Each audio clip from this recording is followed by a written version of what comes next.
बिस्मिल्लाहिर्रहमानिर्रहीम। अस्सलाम वालेकुम नाज़रीन, आप यूट्यूब चैनल देख रहे हैं। मैं इमरान ख़ान हूँ। ये वीलॉग मैं फ़जर की नमाज़ के बाद कर रहा हूँ और इसमें मैंने अली अमीन गंडापुर साहब से मुलाकात की है, वज़ीर आला खैबर पख्तूनख्वा से। वो एक दफ़ा फिर ख़बरों के अंदर थे और पिछले वीलॉग में मैंने आपको बताया था कि वो लापता हो गए, उनका कोई पता नहीं चल रहा था। फिर अचानक से वो बाजियाब हुए और सामने आते हैं वो खैबर पख्तूनख्वा असम्बली में। अली अमीन गंडापुर का मौक़िफ़ क्या है वो एज़ इट इज़ पूरा का पूरा मैं आपको बता दूंगा। मैंने उनसे कहा जी मुझे पूरी कहानी बताएं कि आपके साथ हुआ क्या। फिर जो सवालात उनके बारे में उठाए जा रहे हैं वो भी मैं आपके सामने रख दूंगा।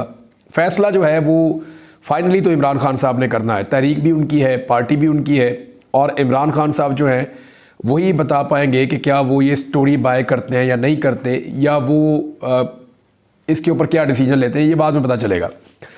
लेकिन जो अली अमीन गंडापुर साहब ने कहा और जो सवालात मैंने उनसे किए, उनके जवाब, ये चीज़ें मैं आपको बता देता हूँ। लेकिन बैकग्राउंड थोड़ा सा ले लें कि अली अमीन गंडापुर ने वो रुकावटें अबूर की हैं जो नामुमकिन नज़र आ रही थी। यानी जो कटी पहाड़ी के बीच वाला एरिया था, यहाँ दो पहाड़ों के बीच में जिस तरह कंटेनर्स खड़े थे, जैसे खंदकें खोदी गई थी, माजी में इतनी खौफनाक रुकावटें हमने पहले कभी नहीं देखी। ये मुझे जितने इंडिपेंडेंट जर्नलिस्ट वहाँ मौजूद थे उन सब ने कहा। पाकिस्तान तहरीक इंसाफ में इवन जो अली अमीन गंडापुर के तनकीद करने वाले हैं, नाकदीन हैं, या उन्हें पसंद करने वाले हैं, दोनों तरह के लोगों ने कहा जी कि ऐसी रुकावटें हमने इससे पहले नहीं देखी। दूसरा उन्होंने कहा कि अली अमीन गंडापुर की अपनी गाड़ी और वो फ्रंट पे थे, यानी वो इस काफिले के उकब में नहीं थे, बीच में नहीं थे, वो फ्रंट से लीड करते रहे। उन्होंने आंसू गैस बहुत ज़्यादा बर्दाश्त की और लगातार वो ये सारी चीज़ों का मुकाबला करते हुए सारी रुकावटें हटाकर इस्लामाबाद तक पहुँचे।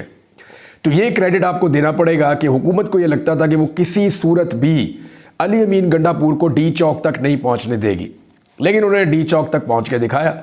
ये क्रेडिट आप उनको दे दें। अब जो सवालात हैं वो मैं बाद में बताऊंगा, लेकिन पहले सुन लें, क्योंकि मैंने अली अमीन गंडापुर साहब से जब जाके बात की तो जो परसेप्शन बनी हुई है मैंने उसी के ऊपर बात करनी थी। तो उनका एक राइट है, उन्होंने कहा जी मुझे अपनी स्टोरी बताने का, ये बताने का राइट तो है ना कि क्या हुआ था। मैंने कहा जी बिल्कुल आप बताएं आपके साथ क्या हुआ था, जो आपकी साइड ऑफ द स्टोरी है वो पूरी तरह लोगों के सामने आनी चाहिए। तो अली अमीन गंडापुर साहब ने कहा कि मैं अपनी हिकमत अमली के तहत जब डी चौक पे पहुंचा तो हमारा काफिला दो हिस्सों में तकसीम हो गया था और काफिले का एक छोटा हिस्सा लेकर मैं डी चौक में आया था। उस वक्त हमारे ऊपर बदतरीन शेलिंग की, हमारे नौजवानों ने पुलिस का मुकाबला किया और मैंने वहाँ पे खिताब भी किया था और हमारे ऊपर इतना प्रेशर बढ़ गया था और जो हमारा पीछे वाला बड़ा काफिला है वो काफ़ी पीछे था। ये मैंने वहाँ पे मुख्तलिफ लोगों से पहले पूछा कि काफिले का कितना फासला था, तो उन्होंने कहा कि जिस वक्त अली अमीन गंडापुर डी चौक में मौजूद थे उस वक्त काफिला जो है वो सेंटोरस के करीब मौजूद था। ये 5-6 किलोमीटर बनता है और इतनी दूर काफिला था।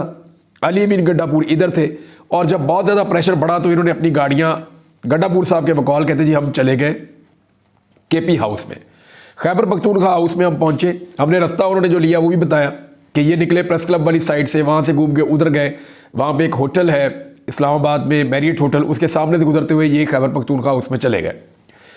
जब ये खैबर पख्तूनख्वा हाउस में गए तो थोड़ी देर के बाद वहाँ पे रेड हो गया। पुलिस ने और रेंजर ने दरवाजे तोड़ना शुरू कर दिए, अटैक कर दिया। बकौल अली अमीन गंडापुर के जो उन्होंने मुझे बताया, उन्होंने कहा ये फायरिंग हुई और हमने फायरिंग सुनी, लोगों के ऊपर टॉर्चर भी कर रहे थे। अली अमीन गंडापुर के बकौल ये ऊपर एक मंजिल में मौजूद थे जहाँ पे सीएम का कमरा होता है और आसपास दीगर और कमरे भी होते हैं, फैमिली एरिया एक बनाया हुआ होता है। वो कहते हैं मैं वहाँ मौजूद था तो वहाँ पे एक शख्स ने, अच्छा ये उन्होंने मुझे कहा कि यार आप ऑफ द रिकॉर्ड रखिएगा, उस बंदे का नाम ना बताइएगा और कोशिश करें कि डेजिग्नेशन भी ना बताएं, लेकिन आप ये बताएं कि मुझे एक शख्स ने वहाँ से इशारा करके निकाला कि आप इस तरफ को आ जाएँ। वो मुझे एक दूसरी सिमत लेकर गया और ले जाके उसने मुझे एक पिकेट, ये पिकेट जो होती है जिसके अंदर वो बैठते हैं गनमैन, सिक्योरिटी के लिए जो बैठते हैं, उन्होंने कहा एक पिकेट थी उसकी छत पे मुझे चढ़ा दिया कि आप इस छत पे चढ़ के छुप जाएं। तो अली अमीन गंडापुर के बकौल वो उस पिकेट की छत के ऊपर छुप गए। नीचे पुलिस टॉर्चर करती रही, गिरफ्तारियां करती रही, लोगों को सीटती रही और रेंजर्स भी मौजूद थी। अली अमीन गंडापुर ने मुझे 3-4 मरतबा कहा कि रेंजर्स और पुलिस दोनों ने मिलकर ये कार्रवाई की है। फिर उन्होंने कहा जी मैं वहाँ पर लेटा रहा और मैं जायज़ा लेता रहा और ये फिर शाम का वक्त हो गया, रात का। फिर अली अमीन गंडापुर ने बताया कि वही शख्स दोबारा आया और उसने मुझे कहा कि जी आप अपना लोकेशन तब्दील कर लें क्योंकि अब वो दोबारा सर्च ऑपरेशन के लिए आएंगे और जब वो आएंगे तो फिर वो ये वाली पिकेट पे भी आएंगे और इसको भी चेक करेंगे, तो आप दूसरी जगह पे आ जाएं। तो उसने अली अमीन गंडापुर साहब को निकाल के एक जो उससे बड़ी वाली लंबी पिकेट थी उसके ऊपर चढ़ा दिया और वहाँ पर जाके अली अमीन गंडापुर साहब ऊपर लेट गए। उन्होंने मुझे ये बताया कि वहाँ पे ऊपर पत्थर पड़े हुए हैं और आप जाके देख सकते हैं, वहाँ पे ऊपर पत्थर पड़े हुए हैं, ये उन्होंने कहा। और साथ उन्होंने ये कहा अली अमीन गंडापुर ने कि वहाँ बारिश होना शुरू हो गई और मैं बारिश के अंदर वहाँ पे उस पिकेट की छत के ऊपर लेटा रहा और गिरफ्तारी को अवॉइड करता रहा। और इसकी वजह से उन्होंने कहा जी मेरे कोई निशान भी पड़े हैं जिस्म पे जब मैं वहाँ लेटा हुआ था।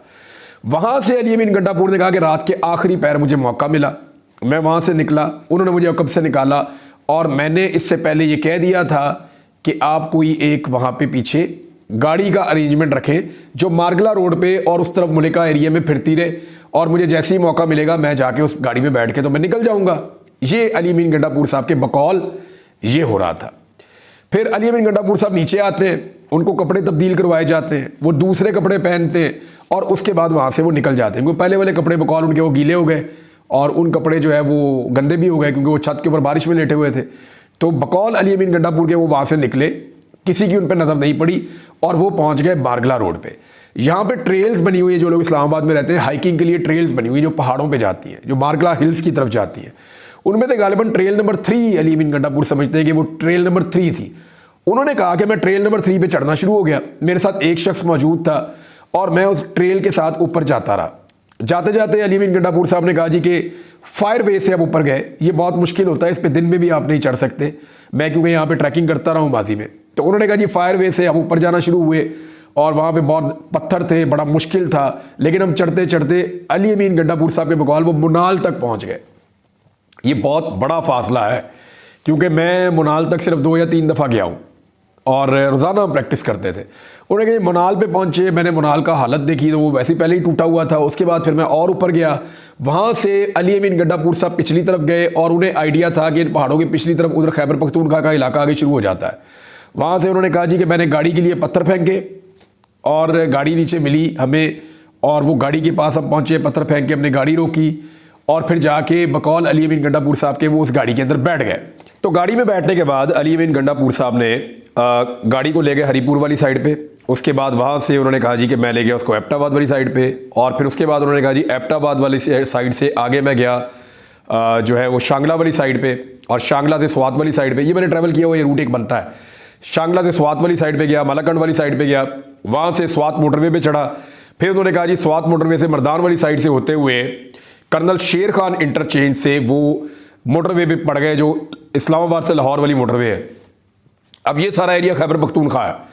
अली अमीन गंडापुर के बकौल उन्होंने पंजाब को और अवॉइड किया इस्लामाबाद को और फिर वो पहुंचे पेशावर और पेशावर में वो गए CM हाउस में। वहाँ उन्हें पता चला कि सूबाई असम्बली का इजलास इस वक्त चल रहा है, तो वो सूबाई असम्बली के इजलास में गए और उन्होंने तकरीर कर दी। ये है जी एज इट इज़ जैसे अली अमीन गंडापुर साहब ने बताया वैसे। अली अमीन गंडापुर साहब ने जो तकरीर की वो आपने भी सुनी है। मैंने इसके ऊपर एक सर्वे भी करवाया कि मैं देखता हूं कि लोगों को अली अमीन गंडापुर साहब की तकरीर के ऊपर कितना भरोसा है या उन्हें लगता है कि जो उन्होंने बातें की हैं वो दुरुस्त है और वैसे ही हुई हैं। तो मैंने जो सर्वे करवाया उसका जो रिजल्ट है, मैंने सवाल पूछा था कि अली अमीन गंडापुर ने जो कुछ बताया आपके ख्याल में क्या वो दुरुस्त है। तो 75,000 लोगों ने इस पर अभी तक वोट डाले हैं। 12% लोगों ने कहा जी जो अली अमीन गंडापुर ने कहा ठीक कहा, जबकि 88% लोगों ने कहा कि जो अली अमीन गंडापुर ने कहा नहीं वो ठीक नहीं कहा, वो दुरुस्त नहीं है। तो ये तो थी लोगों की राय। अब जो चंद सवालात हैं जो उठे हैं वो मैं आपको बताऊंगा, लेकिन पहले मैं आपको बताता हूं कि मैंने 2 सवालात उनसे लिटमस टेस्ट एक कहते हैं कि आपको आइडिया हो जाता है ना कि एक्चुअली अली अमीन गंडापुर साहब के साथ क्या गुजरी है। मैंने बहुत सारे सवालात पूछे, यानी मैंने उनसे पूछा कि ये जो कपड़े हैं आपके, यही कपड़े आपने पहने हुए थे रात को? उन्होंने कहा जी नीचे आके मैंने कपड़े तब्दील कर दिए थे, मुझे दूसरे कपड़े दिए गए थे। तो फिर मैंने उनसे पूछा कि आज यही कपड़े पहन के आप पहाड़ चढ़े थे और पहाड़ उतरे थे? तो उन्होंने कहा हाँ मैं यही कपड़े पहनकर उस पहाड़ को चढ़ा था और मैं उतरा था और फिर मैंने वहाँ से वो ली थी एक गाड़ी और उस पर मैं आया था। फिर मैंने उनसे कुछ और सवालात किए कि आप नज़र उनको कैसे नहीं आए, आप वहाँ पे जो मौजूद थे। कुछ के जवाब मुझे लगा कि ये हो सकता है, कुछ के मुझे लगा कि ऐसा नहीं हो सकता। लेकिन चंद सवालात हैं जो लोग उठा रहे हैं। एक सवाल ये उठाया जा रहा है कि अली अमीन गंडापुर साहब को जल्दी क्या थी और वो अपने काफ़िले से अलग क्यों हुए?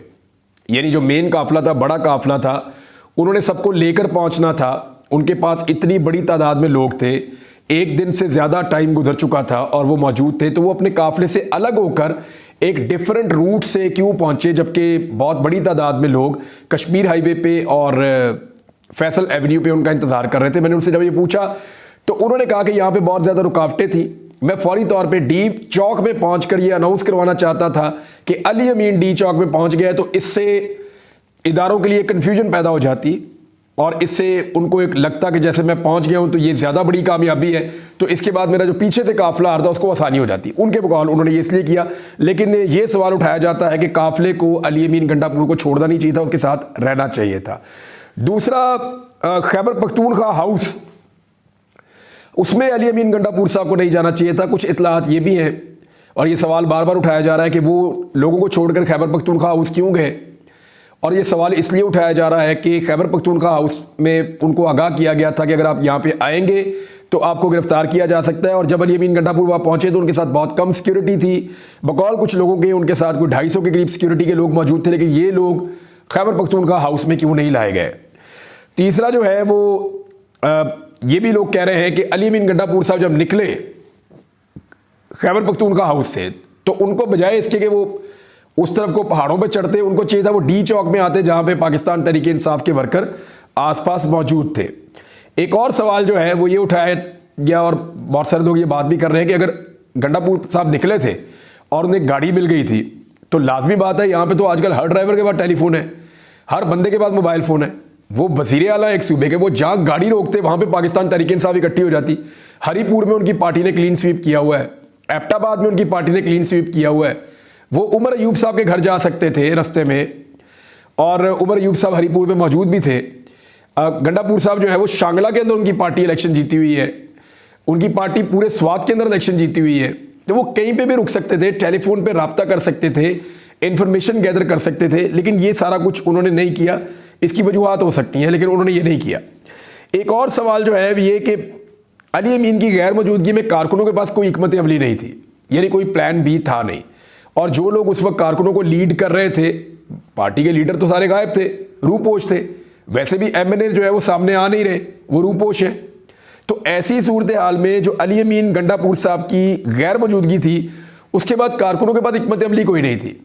यानी कुछ सहाफ़ियों ने यह बताया कि कुछ कारकुन तो ऐसे बेयारो मददगार थे कि जिनके पास जब फैसला हुआ कि यहाँ से वापस जा रहे हैं तो उनके पास वापस में किराए के पैसे नहीं थे। ये मुझे कुछ सहाफ़ी उन्होंने बताया और वो ये कह रहे हैं कि ये प्रॉब्लम हुआ था, लेकिन क्योंकि हिकमत अमली कोई नहीं थी, एक मैस क्रिएट हो गया।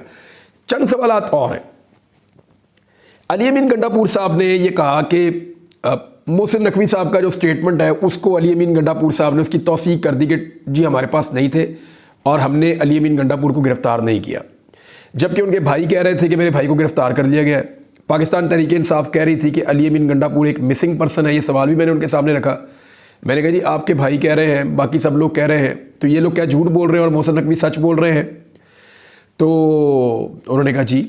और उसके बाद मैंने उनसे पूछा कि ये जो आपकी पार्टी ने धरने का ऐलान किया, इसके बारे में आप क्या कहते हैं? कहते जी मुझे धरने का नहीं पता था, मुझे सिर्फ ये था कि मैंने डी चौक पहुंचना है। इमरान खान ने कहा था कि अली अमीन तुम अकेले भी पहुंचे तो डी चौक पहुंच जाना, ज़्यादा रुकना मत, कोशिश करना कि डी चौक पहुंच जाना। तो मैं डी चौक पहुंचा, हर हाल में मुझे पहुंचना था और मैं दिन की रोशनी में पहुंचना चाहता था, इसलिए मैंने एक दूसरा रास्ता भी इख्तियार किया और मैं चाहता था कि मैं पहुंचूंगा तो बड़े काफिले को आने का मौका मिलेगा। ये भी गंडापुर साहब ने कहा, मुझे इसका ये जवाब दिया। तो मैंने उनसे जो जो सवालात पूछे उन्होंने उसके जवाब दिए। ज़रूरी नहीं है कि मैं तमाम सवालात से इत्तफाक करूं, तमाम जवाबात से इत्तफाक करूं, लेकिन ये इट्स अप टू यू कि आप इसको क्या समझते हैं। क्या ये जो सारी स्टोरी है इसको आप बाय करते हैं या नहीं करते, इट्स अप टू यू। लेकिन पाकिस्तान तहरीक इंसाफ के अंदर एक बड़ी बेचैनी पैदा हुई है और एक तजब्जुब पैदा हुआ है इस सारे एपिसोड में, क्योंकि सब ये कह रहे थे कि एक सूबे का वज़ीर आला लापता है और सारे इसके बारे में बात कर रहे थे। वज़ीर आला वापस आए, उन्होंने कहा जी मैं लापता नहीं था, मैं छुपा हुआ था और अब मैं खुद सामने आ गया हूँ निकल कर और मैं बड़ी मुश्किल से यहाँ तक पहुँचा हूँ। उनके पहुँचने के बीच में उनका दुनिया से कटा हुआ होना आज की इसी 21वीं सदी के दौर में ये कोई मंतक समझ नहीं आती। लेकिन एक बात समझ आती है और वो मैं साफ साफ कर देता हूँ। अली अमीन गंडापुर साहब जो है ना, हमारे सिस्टम का जो एक मकरूह चेहरा है ना, उस पर पर्दा डाल रहे हैं, जो मेरी समझ आती है। मेरा एनालिसिस है ना, मैं कुछ भी कह सकता हूँ। तो गंडापुर साहब कोशिश ये कर रहे हैं कि हमारे अंदर का गंद ज़्यादा दिखाई ना दे। वो आज भी पर्दा डाल रहे हैं गंडापुर साहब। तो इसको मजबूरी कह लें, इसको स्ट्रेटजी कह लें, कोई लोग इसको डील का नाम देंगे, कोई कुछ कहेंगे, कोई कुछ कहेंगे, जो भी कहेंगे, लेकिन मेरी दानिस्त में वो अली अमीन गंडापुर साहब पर्दा डाल रहे हैं। लेकिन जिन लोगों ने भी ये किया वो देख ले कि क्या इससे कोई पाकिस्तान को फ़ायदा हो रहा है या इससे कोई पाकिस्तान की इज़्ज़त और वक़ार में इजाफा हो रहा है।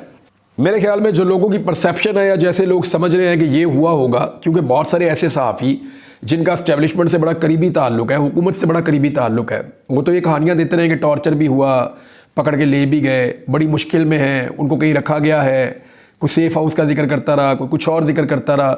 तो तमाम सहाफ़ियों ने अपनी अपनी कहानी बताई अली अमीन गंडापुर के गायब होने के हवाले से, और आप उनको अली अमीन गंडापुर साहब का स्टेटमेंट जो है वो उससे डिफरेंट है।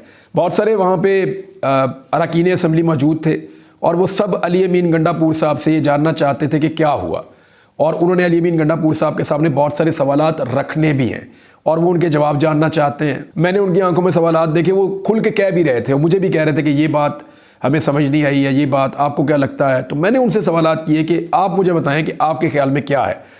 तो उन तमाम लोगों में से मुझे बहुत कम लोग ऐसे मिले, जैसे मैंने ये सर्वे करवाया जितना यहाँ पे है कि 88% लोग कह रहे हैं, मैंने सर्वे करवाया लगभग 74,000-75,000 वोट पड़े हैं, तो 88% लोग ये कह रहे हैं कि अली अमीन गंडापुर साहब ने जो कहा उस पर हमें ट्रस्ट नहीं है, यानी हमें नहीं लगता वो दुरुस्त है।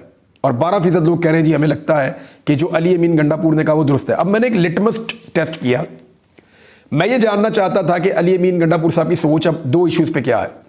एक, मैंने उनसे कहा जी आईनी तरमीम के हवाले से मुझे बताएं कि आप ही ने महफूज रखा हुआ है तमाम MNAs को यहाँ खैबर पख्तूनख्वा में जो कमज़ोर है और जिनके वोटों को काबू किया जा सकता है।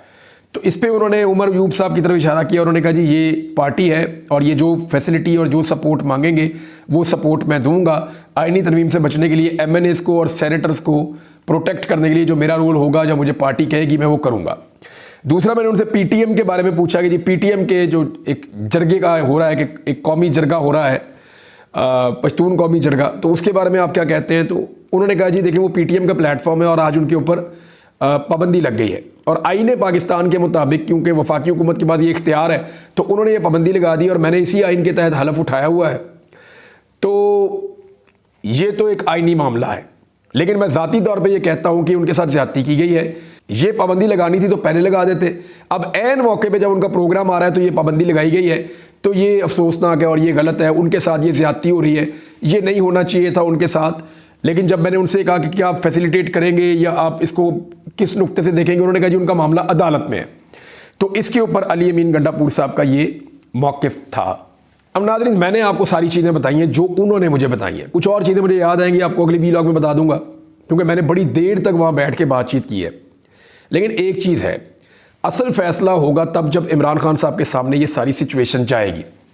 वो सहाफ़ियों के साथ मुलाकात करेंगे, अपनी पार्टी के लोगों से मुलाकात करेंगे, सुना है आज भी एक वफ़द जा रहा है उनको मिलने के लिए, तो वहाँ पता चलेगा कि इमरान खान साहब इस सारे एपिसोड को कैसे देखते हैं, इसके बारे में क्या स्टेटमेंट जारी करते हैं और वो जो स्टेटमेंट देते हैं उसके असरात फिर क्या आते हैं। लेकिन एक चीज़ पाकिस्तान तहरीक-ए-इंसाफ के कारकुनों के लिए बहुत इंपॉर्टेंट है और वो ये है कि अगर तो वो अली अमीन के पीछे चल रहे हैं तो शायद वो मायूस हो जाएं, लेकिन अगर वो इमरान खान के पीछे चल रहे हैं और उसके नज़रिए के साथ खड़े हैं तो ऐसी चीज़ें तो होती रहती हैं, यानी कोई दिन ऐसा तो कोई दिन ऐसा, ये चीज़ें तो होती रहती हैं।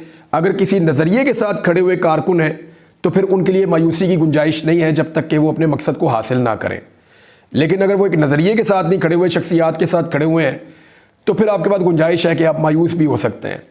ये एक सारी एपिसोड है और इस तरह की चीज़ें होती रहती हैं, पहले भी हुई हैं पाकिस्तान की पॉलिटिक्स में, आज एक नई एपिसोड हुई है।